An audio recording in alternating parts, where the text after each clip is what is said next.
What survives when money fails Germany, 1923? A loaf of bread costs 200 billion marks. Children don't play with toys. They fold worthless banknotes into kites. Paper money is cheaper than firewood. This was hyperinflation. Themament when money itself stopped being money. We like to believe wealth is safe in bank accounts, in paper notes, in government promises. But history shows us again and again, money is fragile. Trust breaks, and when it does, entire societies collapse. On which brings us to the question, no one wants toast. When money fails, what survives? It's not the paper, it's not the coins, it's not the politician's promise. In Germany, the families who held savings in cash were ruined. But those who owned gold, farmland, or foreign currency survived. They could still eat, trade, and live. This isn't just a German story. Zimbabwe, Argentina, Venezuela, even Rome itself. Each faced the same fate. Leaders spending more than they had, printing money to cover the cracks, and watching trust evaporate overnight. The pattern is always the same. Spend more, print more, watch value collapse.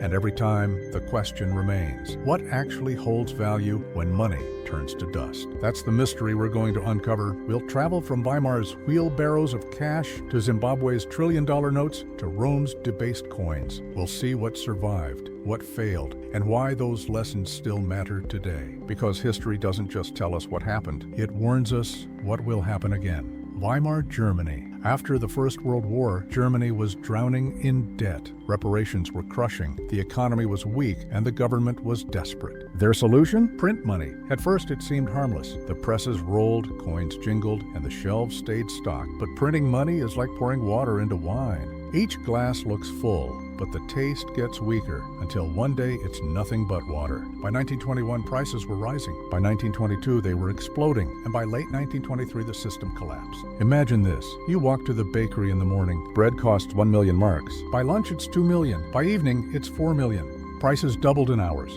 Workers demanded to be paid twice a day, once in the morning, once at noon, because by nightfall, their wages were worthless.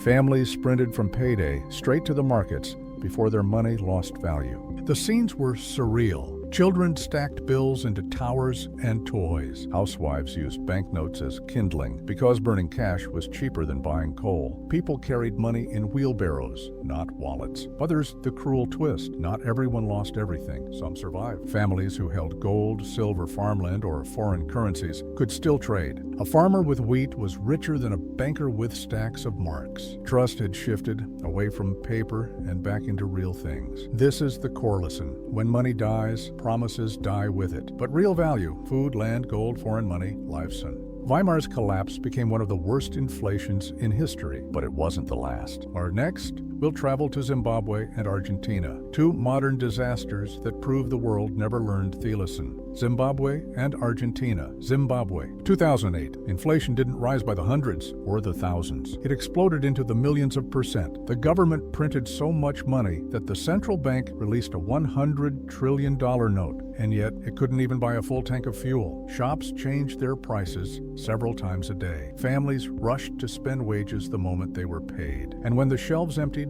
people turned to barter, trading food for clothes, fuel for medicine, even eggs for bus rides. And the lesson was brutal. When paper dies, people cling to whatever still holds trust. In Zimbabwe, that meant gold jewelry, US dollars, or bags of maize. But Zimbabwe wasn't alone. Look at Argentina. For decades, the peso has been trapped in an endless cycle. Families save. Inflation wipes it out. They save again. Inflation destroys it again. In the 1980s, inflation reached 5,000% a year. In the 2000s, another collapse hit. Even today, Argentinians line up at exchange shops the moment they're paid, trading pesos for US dollars, because they know tomorrow's peso will buy less than today's. And here's the haunting truth. This isn't new. It's the same pattern we saw in Rome, in Weimar, in Zimbabwe. Governments spend too much. They print to cover the gap. People lose faith. Savings vanish. But there's always a way to survive. Those who saw the storm early protected themselves. Those who clung to paper were wiped out.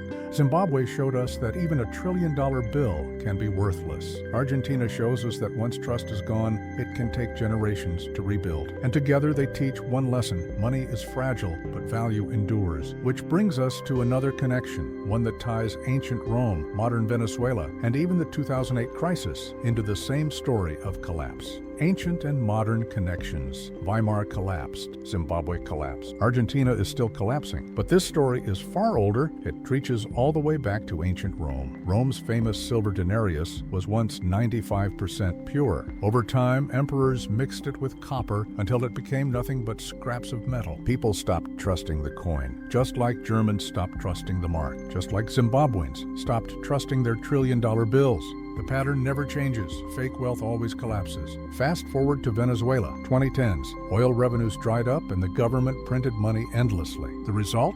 Shelves empty, salaries meaningless. Artists stitched worthless banknotes into purses and wallets because the money was literally worth less than the material it was printed on. And then there's 2008, the global financial crisis. This time the collapse didn't start in the streets. It started in the banks. Risky loans packaged as wealth. Debt sold as assets. A house of cards that fell with devastating speed. Trust cracked. Markets froze. Families lost homes. Entire economies trembled. The dollar survived, but only because the world still believed in it. And that's the hidden truth. Money is never just paper or metal. It's trust. Rome's coin, Germany's mark, Zimbabwe's dollar, Venezuela's bolivar, even modern banking systems, they all worked for as long as people believed in them. Once that belief died, the money died too. But every collapse reveals survivors. Land kept feeding families. Gold and silver held value. Foreign currencies bought safety. And above all, knowledge, the ability to adapt, made the difference between ruin and survival. So the question isn't just what survived in the past. The real question is, what will survive the next collapse? Modern parallels. So what survives when money fails? History answers again and again. Not the paper, not the promises, but the real things. Gold and silver. Land and food. Foreign currencies people still trust. And above all, knowledge. The ability to see the storm before it hits. And make no mistake, the storm is building again. Today, global debt has passed $300 trillion. Governments spend more than they earn. Central banks print trillions out of thin air. Families feel it in rising prices, shrinking savings, and a slow erosion of trust. The cycle is the same. Borrow, spend, print, collapse. Weimar thought it was different. Zimbabwe thought it was different. Argentina thought it was different. Rome thought it was eternal. Every empire believed it can't happen here, and every empire was wrong. Because money isn't about paper coins or digital numbers on a screen. It's about trust. And once trust dies, money dies with it. But here's the hope. Collapse isn't the end. Survivors always exist. Families who held land, gold, or food made it through. People who adapted, who learned, who acted early.